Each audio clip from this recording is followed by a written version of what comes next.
'Gaami' cinema చూసానండి. Cinema అంటే hype ఇచ్చినంత అనిపించలేదు చెప్పాలంటే. స్టార్టింగ్ స్టోరీ స్టార్టింగ్ అయిన దగ్గర నుంచి ఏదో ఉంటది. అంటే ఒక 3, 4 క్యారెక్టర్లు చిన్నప్పటి నుంచి స్టార్ట్ అవుతూ ఉంటది.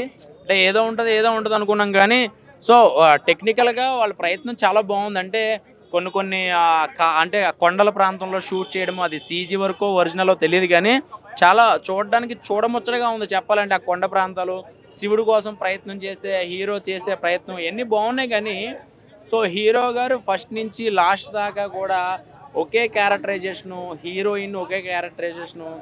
చూస్తూ చూపించిన సీన్‌లే చూపించిన సీన్‌లో చూపించి నిజంగా తలనొప్పొచ్చిందండి చెప్పాలంటే. ఎందుకంటే ఒక టెక్నికల్‌గా ఇప్పుడున్న జనరేషన్‌లో చిన్న చిన్న హీరోలు, చిన్న డైరెక్టర్‌లే బ్రహ్మాండమైన విజువల్స్ ఇస్తున్నారు.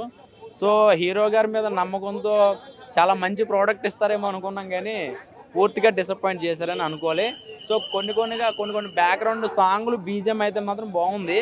సో, కెమెరా వర్క్ అయితే బావుంది కానీ ఎడిటింగ్ కన్‌ఫ్యూజ్ అయిపోయాం చెప్పాలంటే. ఏ సీన్ ఎందుకొస్తుందో తెలియట్లే. టప్‌మని మాయమైపోయి ఉంటది. అంటే చాలా సినిమాలు అలాంటివి వచ్చినాయి కానీ కథ బావుంటే మనకు అర్థమవుతుంది. సో, ఏమీ లేదు. ఏదో ఉందని చూపించారు లాస్ట్‌కి. ఏమీ ఉండదు. కానీ ఏదో ఉందని చూపించారు.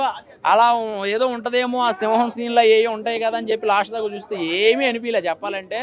విశ్వక్సేన్ గారు ఈరోజు డల్‌గా ఆయన కారులోంచి వస్తున్నప్పుడు నాకు అనిపించింది ఏదో చిరు భయంగా అనిపించింది. సో, 6 సంవత్సరాల కష్టము. దీనికి 6 సంవత్సరాలు ఎందుకు కష్టపడ్డారనేది నాకు అర్థం కావట్లే. అంటే ఆగిందా? లేకపోతే ఎడిటింగ్ ప్రాబ్లమా? లేకపోతే వీఎఫ్ఎక్స్ ప్రాబ్లమో తెలీదు గానీ 6 సంవత్సరాల కష్టమనే వచ్చారు. 6 సంవత్సరాల కష్టాన్ని యూవీ క్రియేషనోళ్ళు తీసుకున్నారు కాబట్టే జనాలొచ్చారు.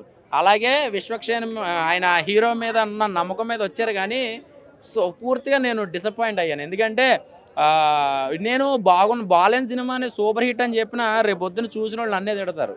సో, అది నాకిష్టం లేదు అలా చెప్పడం. సో, ఉన్నది ఉన్నట్టుగా చెప్తున్నా. యావరేజ్ సినిమా అంతే. ఓకే భయ్యా.